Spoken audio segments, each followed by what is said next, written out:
Nafn mitt Anna Jonna Ármannsdóttir. Ég með BS í rafeindatækni. Starf mitt kerfisstjóri hjá Háskóla Íslands.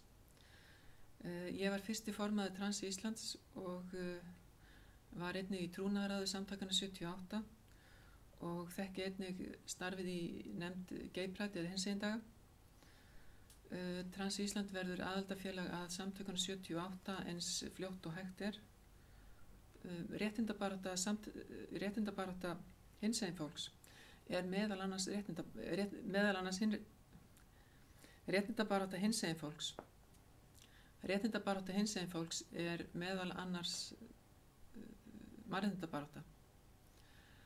Og við sjáum lönd í kringum okkur og í fjarlægum heimsálfum þar sem fólk hefur